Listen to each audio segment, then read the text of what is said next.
राजस्थान सरकार के खिलाफ डॉक्टरों की हड़ताल का असर अब हरियाणा में भी देखने को मिल रहा है। आज पूरे हरियाणा में निजी चिकित्सक 24 घंटे की हड़ताल पर है। साइबर सिटी गुरुग्राम में भी सैकड़ों की संख्या में डॉक्टरों ने सड़कों पर उतरकर राजस्थान सरकार के राइट टू हेल्थ बिल के खिलाफ विरोध प्रदर्शन किया। राजस्थान सरकार द्वारा विधानसभा में पारित स्वास्थ्य का अधिकार बिल के विरोध में इंडियन मेडिकल एसोसिएशन हरियाणा शाखा ने राजस्थान के चिकित्सकों को समर्थन दे दिया है। इस बिल के खिलाफ आज पूरे हरियाणा में सभी प्रकार की निजी चिकित्सा सेवाएं बंद रहीं। वहीं गुरुग्राम की सड़कों पर सैकड़ों डॉक्टरों ने उतरकर विरोध प्रदर्शन किया। वहीं डॉक्टरों की माने तो राइट टू हेल्थ बिल में इमरजेंसी में मरीज को बिना चार्ज लिए इलाज देने जैसे प्रावधान है, जिससे डॉक्टरों को न सिर्फ नुकसान का सामना करना पड़ेगा बल्कि अस्पताल में झगड़े के मामलों में भी इजाफा होगा।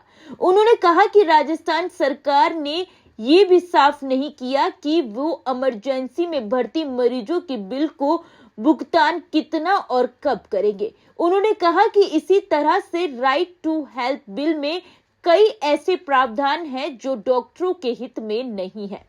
सर, आज आपका प्रोटेस्ट है, कितने डॉक्टर हिस्सा ले रहे हैं? गुरुग्राम की बात करें तो 200 से 300 डॉक्टर। अच्छा, कितनी ओपीडी है, कितने हॉस्पिटल आज बंद है? सारे हॉस्पिटल्स बिल्कुल कंप्लीट शटडाउन है आज। जो ये कानून राजस्थान सरकार ने लागू किया है, तो किस तरह से देखते हो और इससे कैसे डॉक्टरों को नुकसान होता है?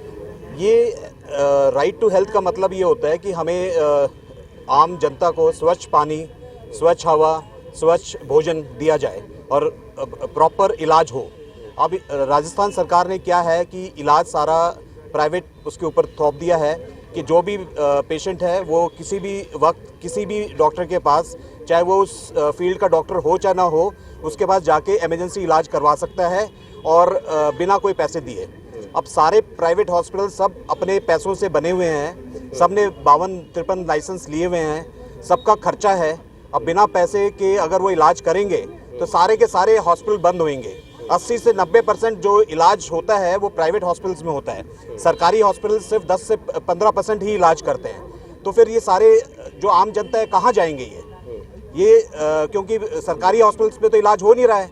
अब प्राइवेट हॉस्पिटल्स अगर फ्री में इलाज करेंगे तो फिर तो ये पॉसिबल नहीं है हॉस्पिटल चलाना, तो क्योंकि हम अपने खर्चे पूरे नहीं कर सकते। तो इसलिए क्या है, ये जो राइट टू हेल्थ बिल जो आया हुआ है, ये राइट टू ट्रीटमेंट है, राइट टू हेल्थ नहीं है। तो इसलिए जो राजस्थान जो डॉक्टर्स हैं राजस्थान के, वो सब स्ट्राइक पे हैं और हम भी उनका साथ दे रहे हैं। इस बिल में इमरजेंसी डिफाइन नहीं की गई है कि क्या इमरजेंसी हो सकती है।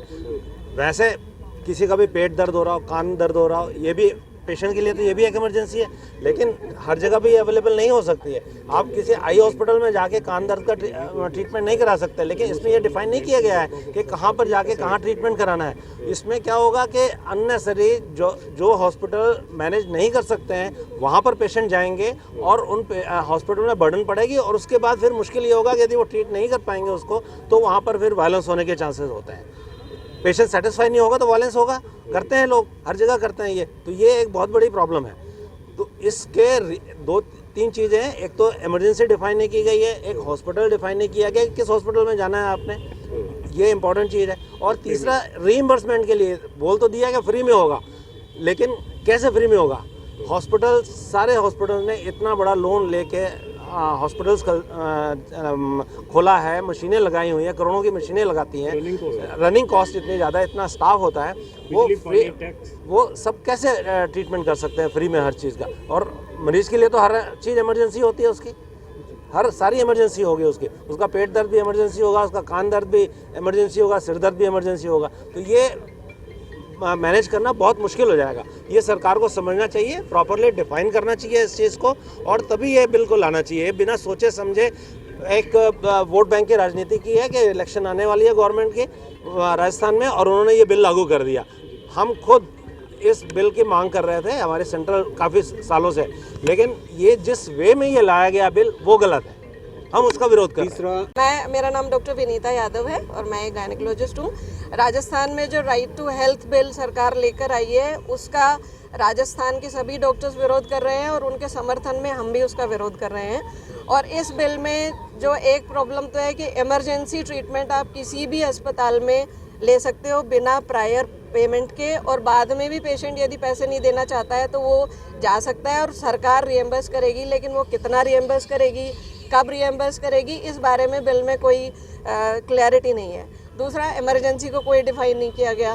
प्रेगनेंसी से रिलेटेड बहुत सारी चीज़ें हैं जिसको इमरजेंसी में डाल दिया गया। प्रेगनेंसी में पेशेंट को ब्लीडिंग हो जाती है, उसको 4-5 दिन अस्पताल में रखना है आपको, उसका फ्री आप मेडिसिन दोगे, आप उसके सारे फ्री टेस्ट कराओगे। जब तक उसको वो सेटल नहीं हो जाती तब तक आपको उसको अस्पताल में एडमिट रखना होगा, और उसके बाद आपका उसको पेमेंट भी नहीं मिलेगा। तो प्राइवेट हॉस्पिटल जिनको सरकार से किसी भी तरह की हेल्प नहीं मिलती, कोई सब्सिडी आपको लैंड पे नहीं है, कोई आपको कंस्ट्रक्शन में कोई रिलैक्सेशन नहीं है, कोई इलेक्ट्रिसिटी पानी के बिल में रिलैक्सेशन नहीं है, तो उससे सरकार कैसे उम्मीद कर सकती है कि वो फ्री में ट्रीटमेंट देगा। रोज़ अस्पतालों में झगड़ा होगा, मरीज़ कहेगा कि हमारी तो इमरजेंसी है, डॉक्टर कहेंगे कि ये तो इमरजेंसी नहीं है, आप ट्रीटमेंट नहीं दे रहे हो, वो आपकी शिकायत कर देगा। शिकायत के ऊपर एक्शन जो है वो सरकार का इसमें बहुत ज़्यादा इंटरफेरेंस रहेगा। आपका 10,000 रुपये का फ़ाइन लगा दिया, दूसरी बार आपकी कंप्लेन हुई तो 25,000 रुपये का फ़ाइन लगा दिया। हर प्राइवेट हॉस्पिटल कितने लोगों को रोज़गार दे रहा है, कितने घर जो हैं वो हॉस्पिटल्स की वजह से चल रहे हैं। मैम, अभी गुरुग्राम में डॉक्टर्स ने 24 घंटे की स्ट्राइक की है सपोर्ट के। हाँ जी, आगे क्या रणनीति रहेगी अगर प्रस्ताव वापस नहीं? आज राजस्थान में भी एक रैली कर रहे हैं जयपुर में डॉक्टर्स, जिसमें 4 से 5 लाख डॉक्टर शामिल होंगे पूरे देश से। तो हम ये देखेंगे कि सरकार इस बारे में, सरकार का क्या रुख रहता है। सरकार यदि अपने रुख पे अड़ी रहेगी तो फिर हम और भी इंडेफिनिट स्ट्राइक का भी कॉल यदि आईएमए करती है तो हम उसमें भी पार्टिसिपेट करेंगे। बहरहाल राजस्थान में शुरू हुई ये डॉक्टरों की हड़ताल का प्रभाव अब राजस्थान के अलावा अन्य राज्यों में भी देखने को मिल रहा है। वहीं इंडियन मेडिकल एसोसिएशन ने ये साफ कर दिया है कि जब तक ये बिल वापस नहीं होगा तब तक ये विरोध प्रदर्शन ऐसे ही जारी रहेगा। ऐसे में देखना होगा कि अब राजस्थान सरकार कैसे डॉक्टरों के साथ समन्वय बना पाती है। इसी तरह की सभी अपडेट खबरों के लिए सनातक टीवी को लाइक, शेयर और सब्सक्राइब करना बिल्कुल ना भूलें। Bureau report, Sanatak TV.